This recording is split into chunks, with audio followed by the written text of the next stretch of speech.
Hi, this is James Rousseau, and I'd like to welcome you to another episode of The CoreLink Solution, where we look to empower you through awareness and actionable insights. On this episode, I am pleased to be joined by Michel Bayan, CEO of DirectTech Labs. Michel and his company are highly focused on the intersection of AI and behavioral science in terms of what they bring to the gig economy with a focus on social selling, which we often call network marketing. Over the past several years, they've compiled the life cycles of 15 million network marketers across 85 countries. They've used that data to develop non-personas and their approach to applying AI to improve success. During our discussion, we dive into that work and how companies might use it. Michel and I also address some common misperceptions about network marketing more broadly. So as always, I invite you to sit back and buckle up as we're about to link up with Michel Bayan. Hey, welcome to another episode of the CoreLink Solution. I am so happy to have with me Michel Bayan. Michel is the CEO and co-founder of DirectTech Labs, where they focus on the gig economy and in particular social selling. He and his organization have been around for some time, and they do some very exciting things to me that are breakthrough things for the network marketing industry. So I want to welcome Michel. Michel, thanks for being here.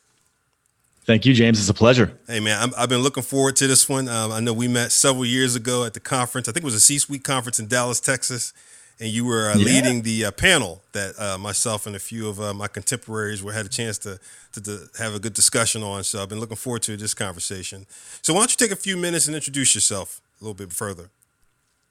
Sure. So my name is Michel Bayan. I'm the CEO and co-founder of a company called DirectTech Labs. And we're very interested in this kind of intersection between what AI and behavior science are bringing specifically in the gig economy. And we've been focusing mostly in the last few years on the social selling or network marketing side of that.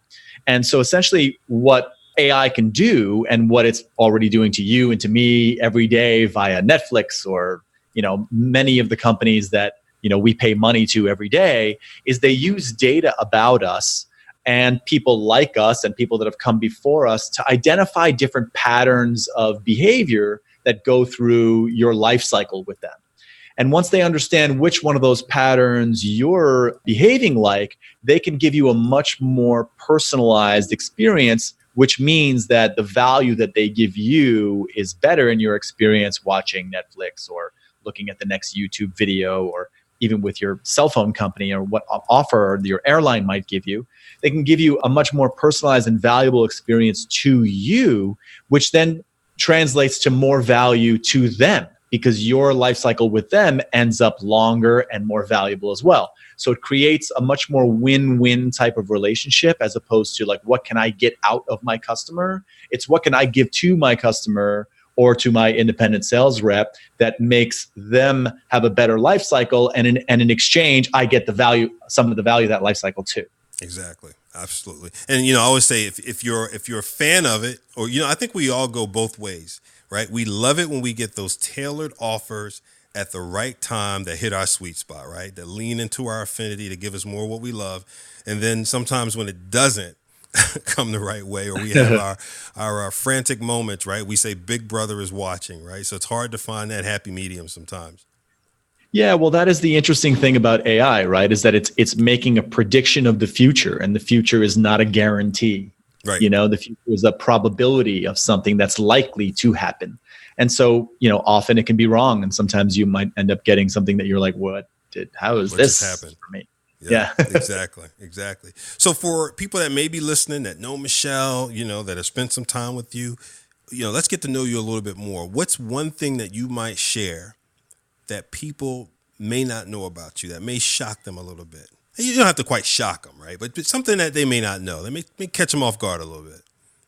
Well, I think something that makes my journey maybe perhaps a little bit more unique than others is, a lot of times entrepreneurs start getting into business very young, maybe just out of college, and then they kind of work and stress themselves to some kind of big life event where now they've got this kind of financial freedom, and then they realize, wait a minute, I'm not happy. Like there's no there. Where's the there that I thought was going to be there? And then they'll start some kind of meditation practice or a spiritual practice or something like that, and move that way.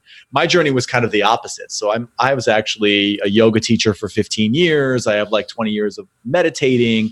I started my career actually as an artist. I have a degree in theater. I was an actor, and then moved into producing film. And so my sort of approach toward entrepreneurship kind of happened in the inverse to the way it happens for a lot of people. Yeah. Interesting. Gotcha. So did you say about 15 years? 15 years I spent teaching yoga. Yeah. Wow. Didn't know that. Okay. Well, you should have brought that to the C-suite conference. We could have probably used some of that to start the day.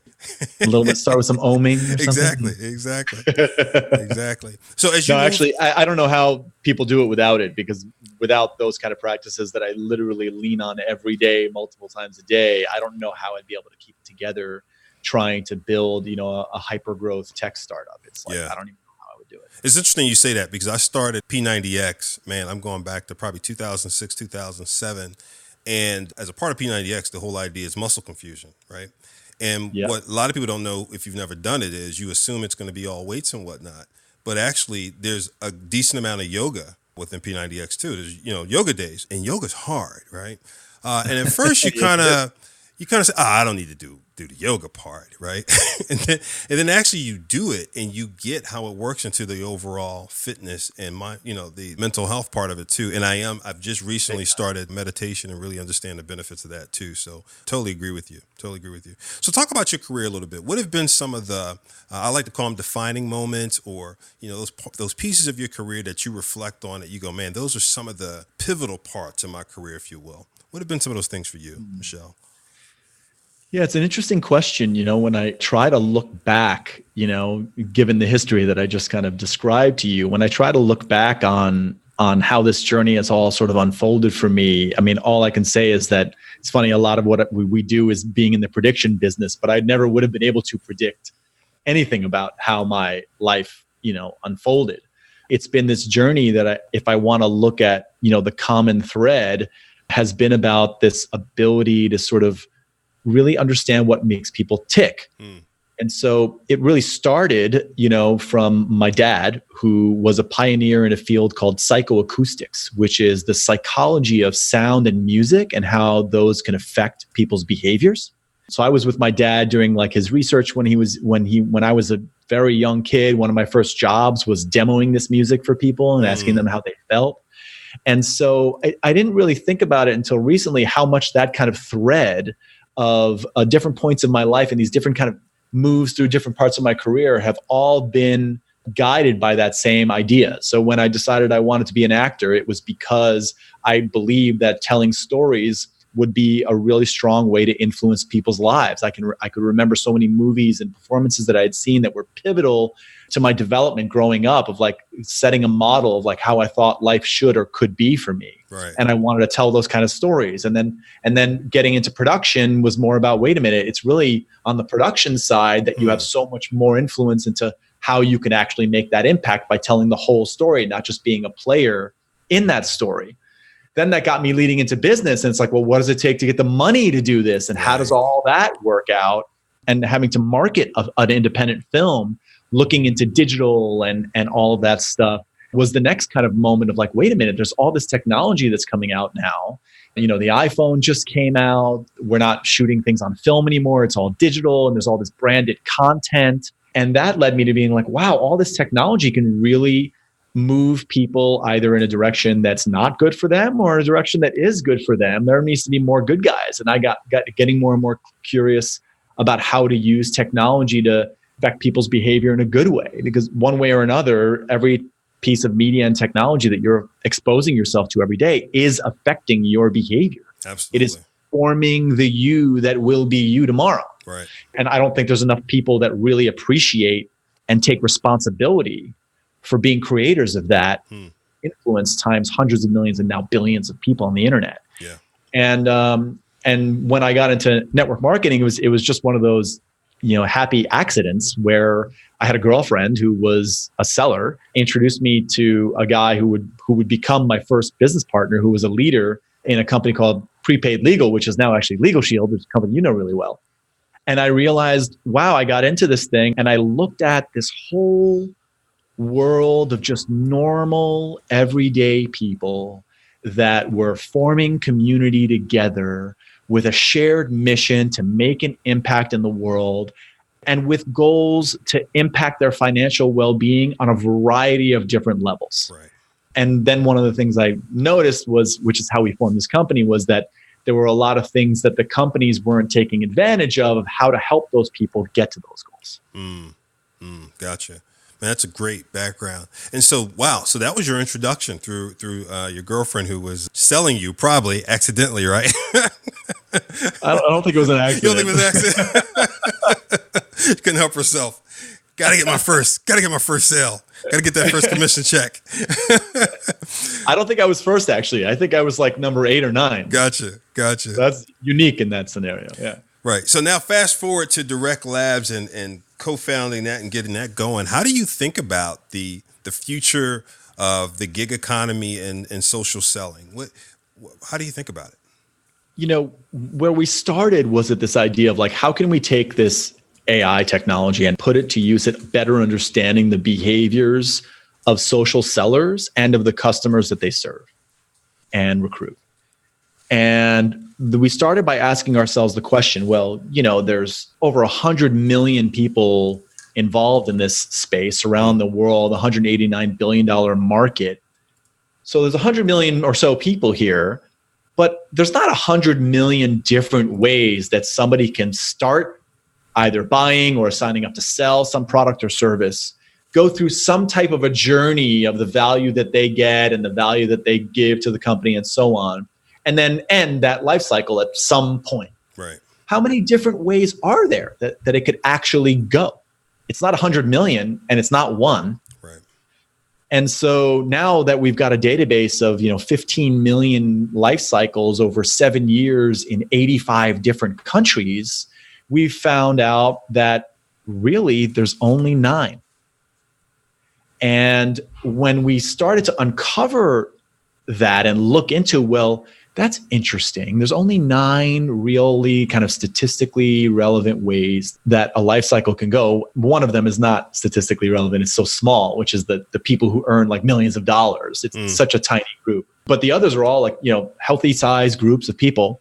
And what does it look like based on these people's behavior they actually want to get out of these experiences? Because there's what companies for the last couple of generations, in especially network marketing, have been wanting to give people, right? They want to make as many people as possible reach the highest levels of rank and income earning as they can. Right.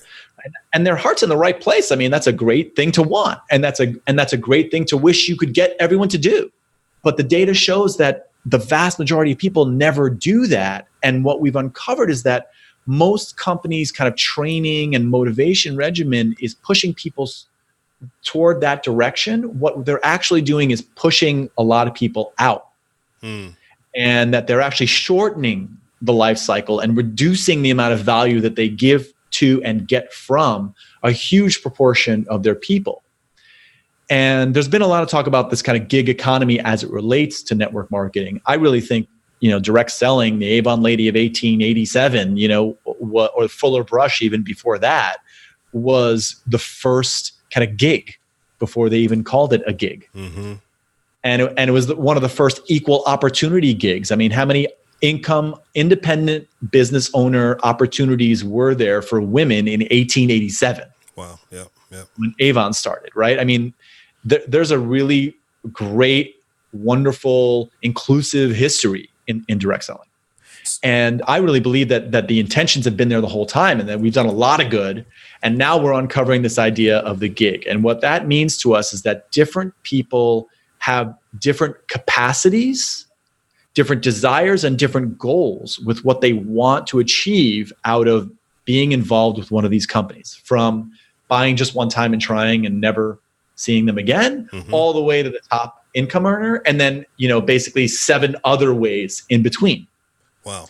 And if we can start to understand who it is in front of us, which one of these groups are they in? If I'm looking at somebody who doesn't have any desire or capacity, to make $1 million in this business, and that's not their fault. I mean, only 1/2 of 1%, ever do anything like that. And so it's okay to not be a crazy outlier. You can still get plenty of other value there. So if we know that this person is probably never going to be someone like that, why would we want to continue pushing them in that direction? Sooner or later, they're going to realize that they're not going to get there. And that pushing is going to end up intimidating and making them feel like they don't belong here. And they'll actually leave because they won't be that. Instead of saying, hey, it's like the Uber driver analogy. Some people like to drive Uber on the Tuesday before Valentine's Day because that's how they make the $150 to take their girlfriend out to dinner, and they're not going to do it again until Christmas time or whatever. Right. Some people want to drive Uber one time a week to make their car payment every month, and they're very happy to just do that, and they have their job, and that's what they do. Right? And then there's a few other levels up, all the way to people that drive Uber and Lyft full time. So very specific motivations, right? Yeah, exactly. And if the only thing that Uber ever did was try to push people to drive full time all the time, they'd have even worse churn than they have. Right. And so direct selling companies need to look at it the same way. I've got a friend of mine who sells for one of the very big nutrition, $1 billion almost level nutrition company. And she's not in it for the money at all. And she stopped going to the trainings, stopped listening to the conference calls, stopped doing all that stuff because all of it was geared toward how do we get you a 5,000 square foot house like mine or a Porsche like mine. And she's like, I'm not interested in that. I love these products. They helped me. They can help other people. I want to offer my social network of people when the opportunity comes to me that somebody needs help. I want to be able to offer this to people. And if they want it, great. I'll take a few bucks. And if they don't, fine too. Right. So she's the kind of person who will have a 10-year life cycle and will sell maybe 1 or 2 customers or 3 customers a year. Got it. And only because she's the rare person that's so devoted to the products that she hasn't quit, because everything about what she gets from the company is you're not good enough. Now, to step back for a second, if I think about everything you said, I mean, when I think about the folks listening to this, when they think about gig economy as an example, when I think about gig economy, I think, again, having a gig, I go back old school, right? It was after school, you could sell newspapers, right? Throw newspapers, before school on people's steps. I worked at a hardware store. I mean, you just had things you could do. And now it's more liberating because you have just a multitude of things you can do with less quote unquote baggage tied to them, right? You can get into things easier, you can get higher returns, etc. And so when you think about network marketing, that's one thing I'm covering with Michel today. We're going to cover franchising in the future. When you think about network marketing, for example, Michel, if I remember correctly, there's well over 300 companies plus in the network marketing / direct selling space. Does that sound about right? Probably 300 or so. Actually, we estimate that globally it's almost 5,000. Almost 5,000. Wow. See? Okay. So I look at the DSN top 100, then I kind of look at the next couple hundred up. So there you go. I stopped well short. So, and then to Michel's point, when you talks about some of the data, what I wrote down, you looked at 15 million life cycles over 7 years to knuckle down his data. And I, had come from Allstate I spent 3 or 4 years at Allstate working with independent agents there in the business I was running at Allstate into network marketing in 14. And one of the things I learned was, to your point, kind of these 4 ways of thinking about it. Not necessarily 4 personas, but 4 ways of thinking about it. And I'd love to hear the 9, if you could share them. If you can't share them, I totally understand. But one was, you had the person who they loved the product or service, okay? And that's why they came into network marketing. They love the product and service. They come in. They're not necessarily looking to be a salesperson, but they just love the product or service, and they wind up coming in and saying, let me try out this opportunity. It may work for me, right? The second person is the person who loves the community. They love coming to the events. They love being a part of that community. They love spending time with people, so on and so forth. The third person is the person who wants to make some part-time scratch, right? They want to add to their part-time income on a regular basis. And part-time income as they define it, it could be 50 extra bucks a week, 100, 200, 500 for them to define. And then the fourth category, to your point, is the smaller category, the dream builder, who seeks to really put this thing on fire, right? Those are the 4 major categories that I kind of learned about during my journey, right? Do those line up as a part of the 9 you were speaking to, or not really? They can kind of spread themselves out amongst a few different ones. So the way I'm hearing what you're saying, and this is really good stuff actually, is, and we talk about this too, is there's how people behave, and then there's what motivates them. And what we find that there's a double-edged sword about getting involved in independence, right? There's the really cool side, right? You don't have a boss, you make your own hours, you can pick your kids up at school, like all that awesome freedom that comes with it. But on the other edge of the sword, what people don't realize is that when you were in your job and you had that W-2, there were a whole bunch of forces that were outside of you that were pushing on you to do your job, to perform, to show up every day, no matter what. And when you move into independence, all those forces go away. And so now it requires you to be much more intrinsically motivated than a regular W-2 worker would be. And that's why you see this really big gap in this market between what people want to achieve, what motivates them, like you were saying, by a lot of money, a little money, helping other people, or being part of a community, right?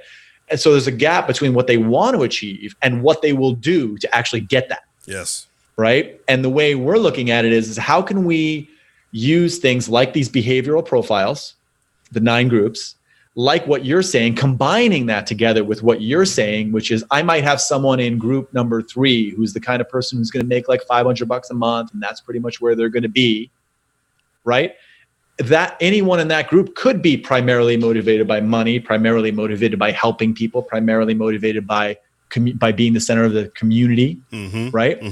That's another factor that we have to also now include in how we want to help that person. So we think this AI and the direction that we're moving is that it can become kind of like a virtual assistant for a person, that it knows that if you're more motivated by money, it's going to talk to you about how much money you can make. But if Sarah's more motivated by helping people, it's going to talk to Sarah about how many people she can help. Got it. And then does it also then, and when you say talk to them about, I assume that means kind of a guided journey through the training that's available, et cetera. So the role that we're going to play is kind of being this kind of brain. You can imagine like this brain that is the center of all these different behavioral profiles and groups, right? And then that interacts with whatever the tools are that the company uses to communicate with those groups. So we own some of them, like texting. So we have like a bot that will connect, that will text people and message them, and they can do a little bit of back and forth with the bot, and that will evolve over time. We can do that by like SMS or Facebook Messenger or WhatsApp or whatever, right? But then the company might have their back office or their mobile app or their call center or their email system, right? That could also grab information about who's in which type of profile before it's about to send an email, right? And be like, I'm going to send a bunch of emails to people who are money motivated in quadrant B, and I already have the emails written out. Let me grab everybody out of the distro system, our product's called Distro, who actually meets that criteria right at this moment, because it's all dynamic. People are constantly shifting and moving, right? And send right now to everyone who meets that criteria at this second. Gotcha. So let's play this out. So I know we didn't rehearse this. So let's try this. Let's play this out. Sure. So let's pretend I am a recruiter at network marketing company ABC, and I've got a team already. I'm established. This is what I do full time. And so now I say, Michel, you know what? I want to grow my team differently. I want to be more thoughtful. I want to help people get to where they want to go. I want to stop trying to superimpose what success looks like for them. I want to listen more and help them get to the right place. Okay. So this week I meet Judy, Bill, and Jorge. Okay. And so now tell me, Michel, how that engagement now works with you. I'm a recruiter from a network marketing company. I contract your services, or the company contracts your services, because I assume the corporation, I can't just do it as an independent network marketer. The corporation has to contract your services. So now tell me how that engagement now starts. What does that look like? Okay, so there's a couple of different scenarios of how it can go, and you set it up really well. I mean, the first thing that I would say to someone who's building a business is that really your number one enemy is your subconscious bias, which is basically all the kind of predetermined judgments that you're going to make about other people without realizing that you're making them. And so being really careful not to prejudge anybody, or Or also recognizing a thing called confirmation bias, which is this idea that like we tend to think that other people are motivated by the same things that we are, when that's really not right most of the time, the vast majority of the time. Sometimes you're right and you'll get a hit and it'll be like, wow. And when you connect with someone and you're like, yes, that's the hit, right? But other times you can also connect with people if you take a little bit more time to understand who they are. Why are they here before you start trying to insert anything on top of that? Try to get it raw before you start setting up any expectations. So, you don't want to be like, hey, you can make $1 million in this business. So what do you want to do? Right. You know what I mean? Now you're coloring what they're going to say, right? Michel just did the Run DMC step back with the arms crossed. What do you want to do? So you got to be careful for that, because we tend to lead people in the direction that we wish they would go, and it colors us being able to really understand them, right? And so you got to start by understanding people. So we're actually releasing a bot that will onboard people for you, but you could manually, or maybe the bot would just report to you how it went, right? So the first thing is primarily you're here because we have a product or service that we assume you find valuable, right? So let's start with, what do you want to get out of that? Because if you're not going to be a product of this product, good luck selling it to anybody, right? So what is it that you want to get out of this? You want to lose weight. You want to, get better access to justice. You want to not get screwed on your next lease, right? Do you want to have cheaper energy in your house? Do you want to look prettier?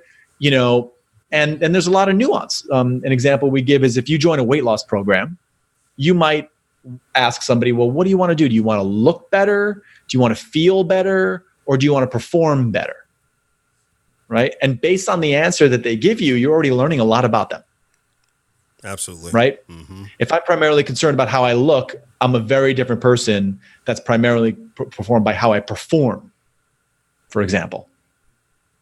So find out about that, and then think about goals that you could set up for people that would be really appropriate short-term goals. Some really interesting research has come out. We've done a little bit of this, and some other companies have released it, that have shown that it doesn't really take much to keep your people around. If your people are making like $100 a month, their chances of leaving go down by astronomical figures. They don't need to make 4,000 in order for them to not go anywhere, as long as you set the expectation up right. I've seen so many scenarios where someone comes in, they're like, man, if I could just make my car payment $200 every month, poof, this would make such a big difference. And someone's like, $200? Well, how about 2,000? Someone's like, sure, 2,000, let's do that. And then they make like 800 and they feel like a failure. And they leave, when their original goal was $200. Right. Exactly. Yep. And so the other thing I would say to a builder is, patience is the way you win this game. This is not about churn and burn. And this is not about ramming people or rushing people to get to any kind of rank or anything like that. If you do that, you're going to get a short-term bump in your business, and then you wait 90 days and you're going to see a massive increase in people quitting 90 days later after that. That's been proven again and again and again. That's the way that happens when you overpush people. Be steady, focus on giving your people a quality experience. The people who are going to be top performers, those people are going to be unstoppable. There's nothing you can do. They're going to go regardless of who you are. Help them as best as you can. And everybody in between, try to figure out what their capacity is and increase their capacity in little bits, because if people feel progress, that's what they want. They want to just feel like they're getting somewhere. They don't need to feel like they got to the top of the mountain in 15 minutes. Focus on progress. Yeah, absolutely. Got it. So the bot walks them through those things. Sounds like a progressive way to help understand. Exactly. Yeah. And make sure that people are giving you a goal and that you're trying to get a little bit of an idea of their experience. Like, what are they bringing to the table? Are they already someone who has a lot of experience selling? Are they very extroverted and they really know how to talk to people? Yeah. Or is it going to be tough for them to approach people? Right. Got it. If it's tough for them to approach people, you want to set a lower goal, because it's going to take a little while for them to get comfortable there. Got it. Maybe they're really just going to be an opportunistic seller. Got it. And that's okay. Got it. Now most companies' revenue, 50% of it comes from people who will never sell more than a few things to a few people. Absolutely. Definitely. That's been proven out multiple times. Absolutely. Yeah. Definitely. Let's think about for people who, are trying to figure out, do I even want to consider the network marketing industry, right? I remember when I left JP Morgan Chase to go into Allstate, the insurance industry has its challenges, right?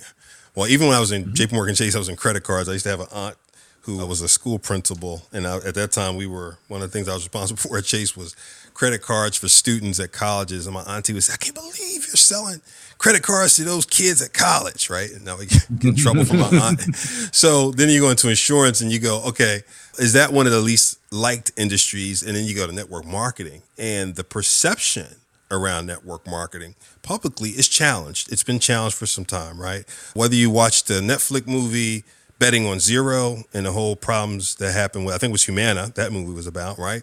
Or you see some of the things that come out every now and then, the stories that people hear and things that rise to the top usually are about the things that don't go well. That's usually how our society tends to work, right? For the most part. That's what comes out. That's how it works, right? That's the news cycle.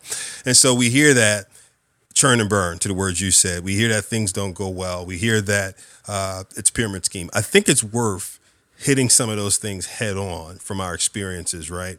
So I'd love to spend, 10 minutes on that or 5 minutes on that for the benefit of those who say, okay, yeah, I'm in the mind of thinking about things. Should I be looking at franchise marketing? Should I be looking at networking? Should I look at buying a business from someone? I'm open. So let's use this time to cover that. So let's start with the biggest one. It's a pyramid scheme. Let's break down what a pyramid is, right? That term now is generally, and I think we should just make the language that if you're going to call something that, you mean an illegal pyramid scheme. Yes. I'm not a lawyer and I'm not going to pretend to know every nuance of the law about this, but essentially, if the company doesn't really have a real product and they don't really have consumers of that product, then it's very likely that they're a pyramid scheme. There you go. Right. That's a good answer. Absolutely. I mean, and if most of their money doesn't come from people who just buy and use the product, there should be something suspect there. Absolutely. Yep. Right. Now, what is happening in some of the stuff like in that Herbalife movie that kind of feels like it's a little bit of an unfair argument to me is that they seem to cherry pick people who either decided themselves or got roped in by an unscrupulous sponsor. Yep. Into buying like astronomical amounts of product right. in order to game the compensation plan to try to get rich quick. Yeah, and that movie to me, hopefully, is an anomaly. And I'm sorry, I misquoted. I said Humanis. Yes, sure. Herbalife. Thanks for correcting me. Because that movie also had elements of people buying storefront locations as well, which is an anomaly, I think, relative to a lot of the network marketing companies, right? So it was just a lot of... It's also very different, but I think that even that aside, I mean, just the concept of saying, hey, you want to make a bunch of money in this thing, spend $18,000 and fill your garage with all this stuff, and you've never even sold anything to anybody yet or know if anyone's willing to buy it from you. Right. I mean, why would you do that? Right. Like when the startup fee's $100, it's $100. Why would you start spending $18,000? I mean, it's just one of those things where either somebody saw a system that they thought they could game or somebody was gaming somebody else. That's right. That's right. But that's an outlier scenario. I mean, if someone has an opportunity in front of you and they're like, hey, spend 20 grand right now and you don't have 20 grand to lose, then don't spend it. Right. And just spend $100 and make 200 and they make 400 and then exactly. make 800. And like anything else, when you hear bad stories, you have to investigate them for yourself and make sure you understand the difference between company policies and bad actors, right? Absolutely. There's always going to be bad actors. The second thing is around the products and services themselves, right? And whether the product and services are good, better, best, or inferior products, right? And I'll never forget this. I want to say it was 2015 or so. I was still fairly new at Legal Shield. We had gone to this conference and there was a CEO breakfast that morning. Our CEO, Jeff Bell, couldn't attend, and Jeff asked me to go in his place. And we go into the room and Gary Vaynerchuk's there. Now, I didn't know Gary who he was at the time at all, right? So he starts talking and he said, hey, we go into the general session. I'm going to be candid, so on and so forth. And I'm, eating breakfast. I didn't know, okay, I didn't think anything of it. We get into the general session and I don't know if you were there or not. This was the one in Dallas. It was held by Success Partners. I think I heard this story. Yeah, and you got to imagine it's a room of, I don't know, probably 300 people. So figure the CEO and their direct reports from most of the direct selling companies. And he starts to talk, and he said, one of the things I have to say about you guys is most of you guys tend to high degree of focus on your compensation plans, but I think most of your products, for the most part, are probably inferior. I think, they probably suck relative to the competitive set. Yeah. And like you could hear a pin drop, right? Now we felt pretty good because we felt we had just done so much work around our products and whatnot, mark to market and some new innovations and whatnot. We felt like, we're in good shape. But I've never forgotten that moment in terms of just being mindful about being on top of your product, right? And ensuring that irrespective of the distribution and strength of distribution, the product and service itself does need to stand on its own, right? And that sometimes people will take shots on this particular fact, right? What's your take on in terms of the products themselves, right? Because in the network marketing space, there are, to me, several different categories that always jump up big time. Nutrients, right? Jewelry, cosmetics, and then you have some services, telecom, so on and so forth, right? When you look at those from your perspective, what's your take on again, same thing, right? How do you feel about, that Gary Vee statement and such? Well, I don't know that I would agree with him in thinking that most of these companies have inferior products.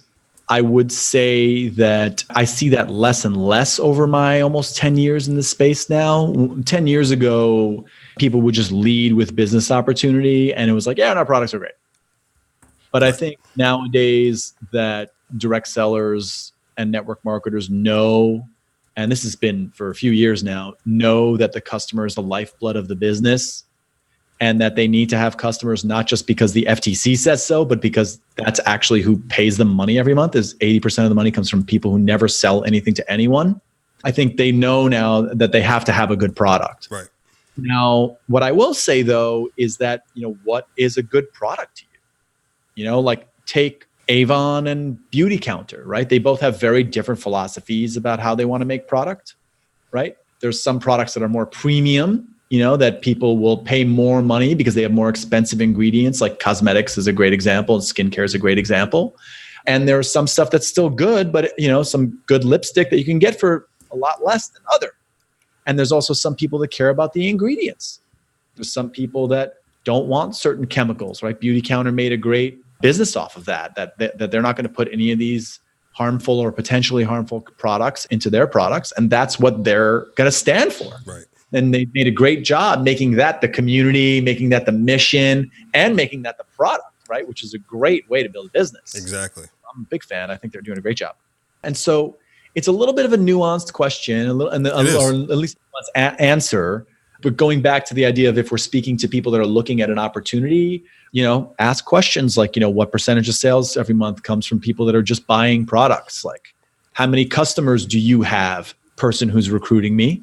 How many people do you have that are just buying from you and are not interested in the business at all? If the answer is 0, it might not be an indicator of the company, but it might be an indicator of the team culture. Right. And my argument to you would be, you want to get in with the right team, because if you're in a team that's in a very kind of acquire new business builders mentality and they're not into the customer idea, they're going to have way higher churn, which means that for every 5 people you get, you're going to lose 2 instead of for every 5 people you get, you're going to lose 1. Right. And which team would you rather be on?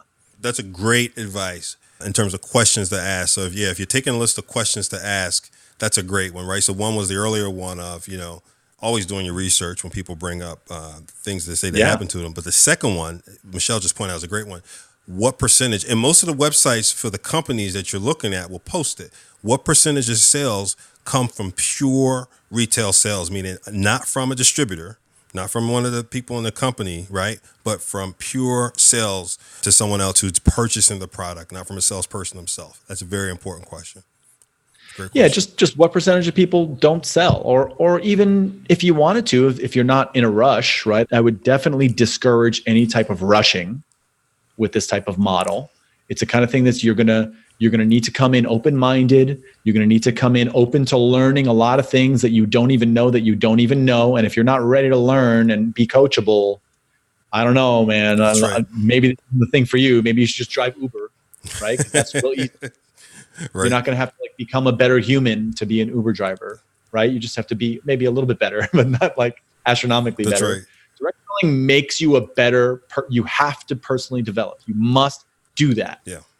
And that's one of the big values you're going to get out of it, regardless of how much money you make. It's the biggest value I got out of it, way more than the money. That's right. And one thing I wanted to say, I didn't want to lead the witness. So Michel, I asked you the question without giving my answer on this question. My answer to Gary Vee's point is, if I had the opportunity, I would have asked him a question back. Is it that the products are not as good as the other products or not as well known as some of the other products? Okay. Sometimes we confuse things, right, in terms of perception.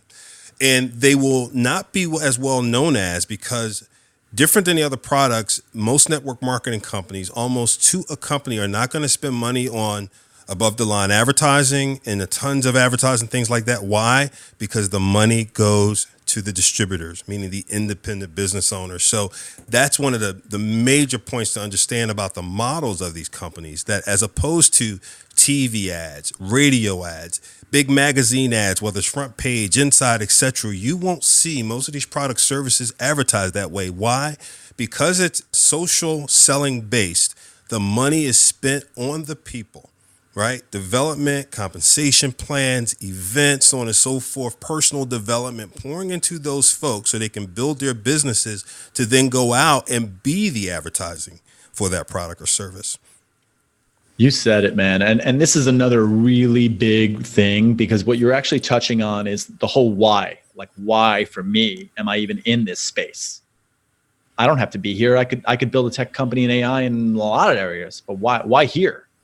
And why start in this particular vertical? And a lot of people don't understand that. And if you're thinking about getting into it, I think this is something you should understand, which is we have a challenge in our society where more and more money is being concentrated up at the top. And everyday people are making less and less relative, right?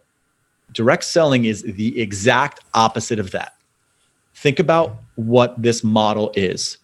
50 cents of pretty much of every dollar that gets generated by one of these companies, more or less, is either directly, 45 cents of it, and maybe 5 cents indirectly, put all the way back down into the community that generated that sale, which is just normal, everyday people that could really use that money. It's not going up into marketing agencies and up into huge media spends and up and up and up. It's going down right into the community that generated that sale.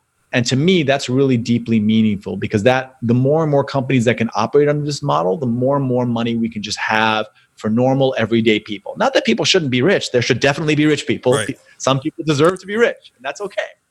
But we need to find opportunities for everyday people to also be able to earn a little bit more from the value of their social network. And that's the thing that Facebook is starting to realize now, is that all of the value of Facebook is actually you. You're the value of Facebook. That's right. You supply the content. How much money do they pay you for that? Nothing. Right. That's right. It's your content. You know? Yeah. That's right. That's right. So a couple quick facts, and then we'll begin to wrap up. For those who are interested, again, in this industry and pursuing it, do your homework. A great place to go is Direct Selling Association website for facts and information. Oh, yeah. 2017, 18 numbers haven't come out quite yet, but almost $35 billion in sales. 2017, more than 18 million people involved. On an average, about 1 in 7 households are involved in network marketing, and continuing to grow, in particular in the Hispanic market. I think the numbers were around 34% of network marketing sellers are Hispanic, and it continues to drive up. And so as we begin to wrap up, Michel, a couple fun questions for you. How do you, particularly, tech giant like yourself, how do you continue to sharpen your saw and keep yourself fresh on what's going on, right? It's so hard. We all have so much coming at us. It's almost sensory overload sometimes. What do you do to keep yourself fresh? I know you mentioned earlier, given your yoga background, that's how you keep yourself grounded. But in terms of keeping yourself fresh from a personal development perspective, what do you do? Well, being on this journey of really learning more about behavior science and AI, I realize at a much deeper level, even than I understood it before, how much the people I have around me and the information and media and community that I choose to expose to myself to actually shapes who I will be tomorrow. And so I as the years are going by, I spend a lot more time being careful about the people, media, and community that I expose myself to. Mm-hmm. And I try to have a combination of people that I look up to in some area. That could be people in my community, friends. I've actually made the choice recently to get off all social except for LinkedIn. I watched a guy named Jaron Lanier's talk on TED last year and kind of dug more into him and the cost of that. And I don't want to be a part of that anymore until they kind of fix that model. I'd much rather pay for Facebook and not be manipulated than be manipulated for free. Mm-hmm. And so, I've chosen to get off a lot of that stuff. And what I realized was that now forces me to have to develop actually close friends. We have so many lonely people. And now I have to choose who those friends are going to be. And so I try to expose myself to friends on one level that I can look up to, some people that I can feel good about, that like my skill set and what I brought to life can help lift them up. And then I try to get really curated with like my news feed. Mm-hmm. And I try to look at news on both sides of everything. I look at things that I disagree with, and I try to pay extra special attention to the stuff I disagree with. And then I look at the stuff I agree with. And then I'm always looking for new stuff. So I'll follow all different sorts of interesting people and thinkers to sort of keep stimulating me and keep challenging what I think. For me, stagnant and like the thing I try to avoid most is a fixed mindset. Yeah. If I'm not willing to have my mind changed, I got a problem. Right. That's awesome. When I ask you, 3 favorite books that come to mind all time, 3 favorite books. Man, oh man. Blink by Malcolm Gladwell. Yeah. Just totally was just amazing for me. I'm still going to say Atlas Shrugged, and I might get a lot of flack for that these days. Why is that? Why do you think that? I think there's a lot of things about Ayn Rand's philosophy that I love and I think are just absolutely incredible. Uh-huh. Just still to this day stand. The challenge that I personally have with her is I felt like she experienced a lot of deep trauma in her young life, which I think caused her to be a lot more closed-hearted than I would like to be in my life. Got it.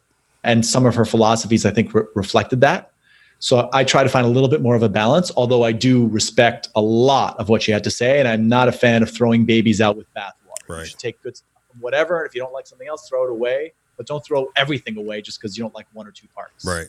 So Atlas Shrugged. And let's see. I don't know if I would say that it would be a book as much as it would be an experience. I would say that in the last few years, I've had a really great experience with a type of education called Landmark. They've got like 50 locations or something in the world, and they've got great corporate training, and they've also got a lot of great individual personal development stuff. Okay.